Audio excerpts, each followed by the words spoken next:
Good morning, Top Fan Rivalry followers. It's Bill from Top Fan Rivalry. I got Jackson here, and it's Friday morning. That means we got a weekly review going on. Jackson, how are you doing this morning? I'm doing pretty good. Doing pretty good. The trade deadline has started, apparently. Yes, it has. Got a little nasty, hasn't it already? Well, yeah. Can I turn?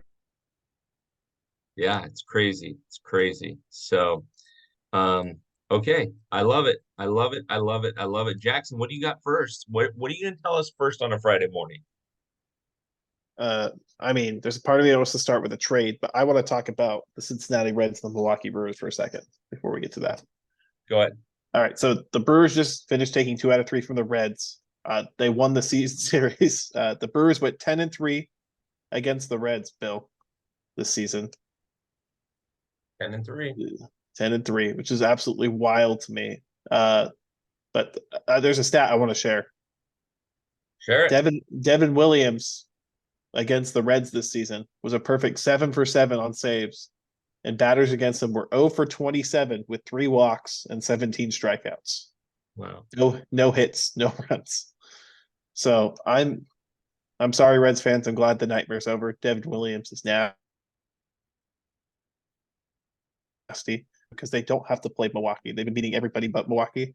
So it's good to get it out of the way now, you know. Awesome. Awesome. Well, But the Brewers maintained their first place lead. I'll give them that. yeah, but the Reds are not very far behind, nor are they far behind in the wild card. No, they're in the third wild card spot. Yep. So, but So yeah, that was we just a don't crazy stat I saw. we don't call him the top fan stats guy for nothing. We don't call him the top fan stats guy for nothing. So, um, all right, cool. So that's your number one. I like that. Here's my number one. There used to be an old rule when I played. There was three rules actually. Rule number one: never lose a game and a girl in the same day. So never lose a baseball game and have your girlfriend break up with you on the same day. Rule number two: never lose a fight and a game in the same day. Rule number three: see rule number one and two. So the Houston Astros need to learn rule number one and number two. Rule number one may not apply to them, but rule number two definitely applies to them. So on Wednesday night, the Houston Astros and the Texas Rangers decided to have little fisticuffs. And it looked, for the most part, it looked like Texas kind of, showed who was business over Houston, but no real punches or anything like that. Martin Maldonado got upset that Garcia watched a home run and yada yada yada yada. But Wasn't it like a grand slam too? yeah, yeah. Oh, And so, Texas had kind of gotten manhandled prior to that, but hey, we made it happen. We made it work. So yeah, yeah. So, yeah, anyways, crazy as that is, there you go. yeah. I think that rivalry is very hot right now because Houston's right on Texas. They cut the lead down to 2 games. They just got Yordan Alvarez and Jose Altuve back. So here we go. Giddy up, I guess. The up, I guess. It's an exciting time to be an Astro fan. It's an exciting time to be a Ranger fan. There's a lot of baseball left over. We're doing a watch party in Houston when they're playing the Rangers again on Labor Day. So, yeah, good times. Good times had by all, my friend. Good times had by all. Yeah. Oh, man. Okay, what do you got going for number two? I'll stay out west. And how about them surging Angels? The all in Los Angeles Angels and Anaheim. Nope, Uh, the Anaheim Angels. Anaheim, California Angels. Got Oh, California. it. Yes. They have decided not to trade Shohei Ohtani. In fact, they are buying at the deadline as they just traded for Lucas Giolito and Reynaldo Lopez, I believe, Yep. was the reliever they got in that deal, which is actually a pretty solid, throw in for that deal. They had to part with two of their higher ranked prospects. But I think for the Angels, the way I understand it is you try to win now because if you're trade Ohtani, what I've heard is that Ohtani wasn't going to come back if he got traded. So might as well push your chips into the table and go for it. They've cut the wild card down to about 3 games. So, Yep. I don't see why not. Yeah. Otani on Thursday, he pitched a complete game shutout in Detroit. Granted, it's against Detroit, but you have to beat those teams. So At like an 11 o'clock or 11 or 12 o'clock local time start in the first game of a doubleheader, not too shabby though, right? never, never too shabby. Never too shabby.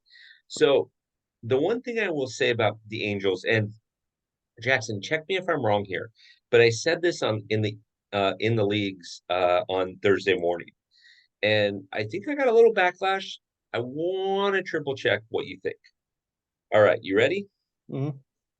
I think the Angels are. This is a risky gamble for them, because if for some reason they stay hot, okay, they're gonna make the playoffs. If they stay hot and they make the playoffs, and they get knocked out in the wild card round, at least they have something to build on. Okay. If they get hot and they make the playoffs and they get past the wild card round into the divisional series, that just gives you more and more firepower for the Angels to say, hey, we are really building, we're building for the future. We're going to be a viable organization. Watch out. Right. If for some reason they can get lucky enough to get to the championship series, forget about it. That's exciting times. If they miss the playoffs, if they cool off, they just signed Lucas Giolito, or they just traded for Lucas Giolito, who's a free agent at the end of the year. So now you got Lucas Giolito and you've got Shohei Otani in your, must sign category. And then you've got two of their higher ranking prospects now gone. So if they make the playoffs, I think the gamble worked. If they miss the playoffs, not pretty. Yeah, I mean, I think it was a safe move. Just if you look at the Angels minor league system, uh, Okay. Edward Cuero was the better of their two top catching prospects, but they have Logan O'Hoppe, behind the plate for the foreseeable future. And then, they got rid of a pitcher, but they drafted like 20 whatever of them a couple of years ago. So I don't think they'll be missing the pitcher too much. I think if Cuero turns out to be like a superstar, Yep. I think it will hurt. But he tore up the lower levels of the minor leagues. He's been decent in Double A this year. He is only 20 years old, so only time will tell. But I think that this is a gamble. I like the gamble. I like it when teams take a chance. I would love it if Cincinnati or Baltimore gambled on something and tried to go in, because why not? Yeah. So I don't know that. Okay. Time will tell. Time will tell. Because as you know, it's a very long Time will summer. tell. The Angels still have a lot of games to play. They still got a lot of good opponents to play. So let's see how it plays out. If they miss the playoffs, this is a terrible move. Absolutely terrible. Not getting something for Shohei Otani, not trading away some of your prospects. Terrible move if they miss the playoffs. If they don't miss the playoffs, they look like superheroes. But they're putting it all on red right now. So, I'm all for it. It just adds to the drama. Yep. Yep. Little drama. Okay, so you mentioned a team that we talked about last week, and I'm going to talk again about them this week. And I'm sounding like a broken record. You just mentioned a team out of Maryland. What team did you mention? Oh, the Baltimore Orioles. Baltimore Orioles. What are they doing these days? I think they're in first place. I think they have the best record in the AL, Bill. Ah ah ah ah. Don't they have the best record in baseball? No, Oh, the Braves. Braves have the best record in baseball. Okay, so they got the best record in AL, but they're only what, a game behind the Braves, or a game and a half, something like that. Uh, 3 games. Okay, Two in the win column, 4 in the loss column. 3 games. okay. Had the Braves played more games than the Orioles? No, the Orioles played 102, and the Braves have played 100. So the Orioles have played more games. Okay, so let's talk about the Orioles for a second. This is my number two. Oh, let's talk about the Orioles for a second. You got a bunch of kids that are coming up together. It's exciting. It's exciting. The last time we saw a group of kids come together was the 95-96 Yankees, where you ended up having Bernie was already up, but you ended up having Bernie Williams that came up through the system, Derek Jeter, Jorge Posada, Mariano Rivera, Andy Pettit, right? So now you're in a situation where you're seeing a lot of these young kids come up and they're playing as a team. They did it in Double A, they did it in Triple A, now they're doing it in the show. And where's that led them to? What division or where are they at in their division? They're in first. Okay. Do they have any decent teams in their division? Uh, one or two. Yeah. Is that the only division in baseball, Jackson, that is everybody's over 500? Yes. Is that the only division in baseball that everybody has a plus minus differential that's positive? Yes. So they're playing in the best division in baseball by far, and they're in first place. Congratulations, Orioles. We love you. This is fun to watch. Jackson, tell me I'm wrong. It's not fun to watch. It is fun to watch. You know, my only concern with this young Baltimore team is maybe a lack of depth on the pitching side.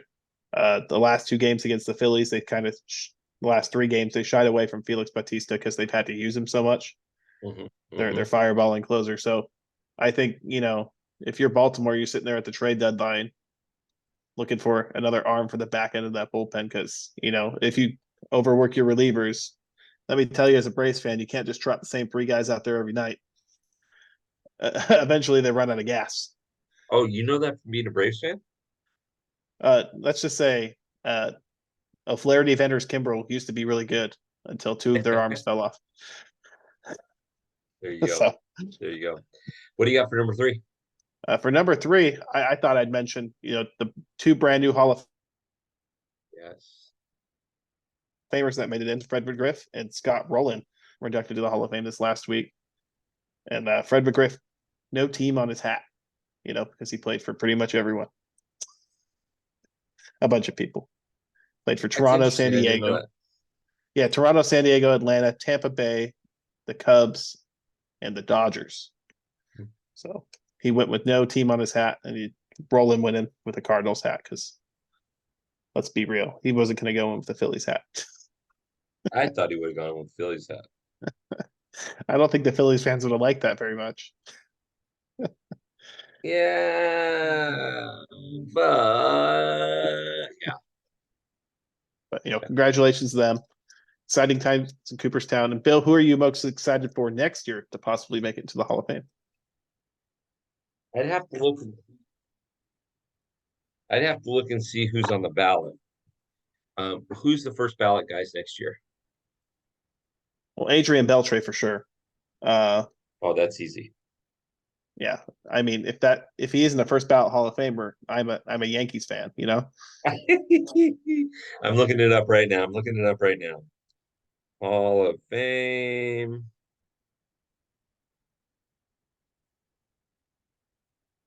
MLB. All right, So let's see here. We got Hall of Fame balloting next year. First year, Adrian Beltre, Joe Mauer, Chase Utley, David Wright, Bartolo. I've never met a burger that I don't like. Colomb, Matt Halliday, Adrian Gonzalez, Jose Bautista, Jose Reyes, Victor Martinez, and James Shields. and then a bunch of other guys we don't Yeah. we don't really care about. Sorry, guys. So who do I think gets in? I think it's Beltre gets in, and I think Todd Helton gets in next season. You think so? You don't think Joe Mauer is a first ballot Hall of Famer? I don't. No. I don't. I think he'll be a second. I think he'll be a second or a third ballot Hall of Famer. I don't think he's. I mean, 306 lifetime batting average. That's pretty impressive. But 2,123 hits. Yeah. Okay. You're getting close. I mean, Chase Utley. Don't forget Chase Utley. Eh, And I think so, I think Utley does miss out on the counting stats, and he suffers from not being a catcher like Joe Mauer was and having 3 batting titles. So okay. it'll be an interesting debate for years to come. Do you think Billy Wagner gets in? I want Billy Wagner to get in because Billy Wagner was really good, but I know the committee hates closers. So I think Billy Wagner might get in on like a veterans committee or something. I don't think he'll get voted in by the writers. You know who I think will be in his fourth year and getting nowhere closer? Alex Rodriguez. Yeah. Yeah. Unfortunately for him, he's going to get the Barry Bonds treatment. Well, him His and is, Andy Pettit and a few others. I was going to say, his is a little bit more deserved, Yeah. getting suspended more than one time. But we'll just leave it at that. But exciting times Yeah. with the Hall of Fame. It's always nice to see a couple of new players get in, and I think Fred McGriff really deserves it. Agreed. Heck of a Agreed. player. Agreed. Um, I like that for number three. So my number three is a little different. But I am enjoying, obviously it's top fan rivalry. I'm enjoying all the rivalries, in-state rivalries that we're having this week and we had last week. I enjoy the fact that you got the 1986 World Series rematch last weekend between the Red Sox and the Mets. I enjoyed the Phillies Orioles series with the rematch in the 1980 World Series. You had Mets and Yankees this week. You had Tampa Bay and Miami this week. You had Houston and or the Ast. You can't say Houston and Texas because you know, but the Astros and the Rangers this week. You had the A's and the Giants this week. So I'm enjoying watching a lot of those games. A lot of those games are really fun because even if you're an A's fan and you've lost 76 games this season already, you still get up to play the Giants because it's crosstown rivals, at least for the next season. Then when they move to Vegas, who knows? But I enjoy those rivalries. Jackson, do you enjoy those? I do. I think the balanced schedule puts some interesting, interleague matchups on there. What I don't like is it takes away a little bit from the divisional aspect. But I'll get over it eventually because you get the cool games. Baltimore against Philly is kind of a cool series. It's cool to see the Braves, play, the Yankees every year when, usually it only came around, in the World Series or, once every 6 years or whatever. You have to play against the Yankees. So I think they're good. I thought the Baltimore Philadelphia series was really good. Yeah. And we get like Boston, San Francisco, you know, coming up this weekend. So Yeah. you just get a lot of weird and interesting series. By Kind of the gets you way, hyped for the fun. how did Boston treat the Braves this week? You know, if I had time, I would rant about the umpiring because there was that series was weird. But Boston swept the two games from the Braves. They always seem to do that at Fenway Park. So it's not like I'm like upset. I saw some weird umpiring uh, over the week, and Uh-huh. the nice thing with the Braves is they got enough of a cushion that they have time to figure it out. No need to slam the panic button yet. Yeah, yeah. Okay. Oh, Okay. yeah. Um, Can't win okay. them all. No, you can't. No, you can't. So So, all right. So yeah, so those are I've enjoyed watching those series. Just because you've got teams that even if they're doing terrible, they giddy up for that series. So it's fun to me. So, but anyways, that's what I got for you this week. Jackson, what else do you got? Do you got any like honorable mentions or anything like that? uh, my only honorable mention is as the trade deadline is more of a information for you. As the trade deadline approaches, do not read, all the rumors from all the people trying to drum up, oh, I heard Yes. this, I heard that, unless it is an official breaking report from the team. Don't worry about it. No need Yeah. to stress out. Yep. I couldn't agree with you more. I couldn't agree with you more. I am so and in the leagues every week when I go in the leagues, I legit don't even pay attention. And I tell or every day I tell everybody, okay, here's the deal. Shohei's gonna go where he's gonna go. Here's the deal. This person's gonna go where he's gonna go. Don't ask me where in the offseason, Jackson, it's gonna be crazy. Every team's gonna think they have Shohei. Every team.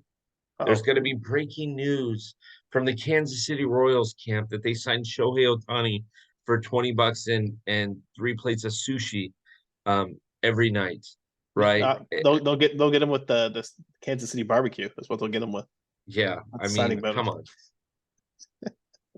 Everybody stop kung fu fighting. So, anyways, Jackson, we did good today. We did good this week. Yeah, another week of baseball. We're almost in August somehow, Bill. And How'd that happen? I feel like the real season starts for the playoff contenders starting August 1st. It's kind of time to buckle up, play good baseball. So Yep. How'd that happen? So, all right, my friend. Well, we did good. Let's go out and make it happen. For you Top Fan Rivalry followers following us, we have pre-orders for jerseys. There's a discount code. Jackson, I can never remember the discount code. What is it? use code Jackson for 10% off your own Top Fan jersey. 10% off your own Top Fan jersey. We're going to Your get a own. fresh batch of hats. We've got a couple other fun things that we're going to come up with. A couple new shirt concepts. It's going to be a good time. So run right over to Top Fan Rivalry, click on the team shop, and we will talk to you soon. Jackson, let's have another good week. All right. Yeah, sounds good. See you next week.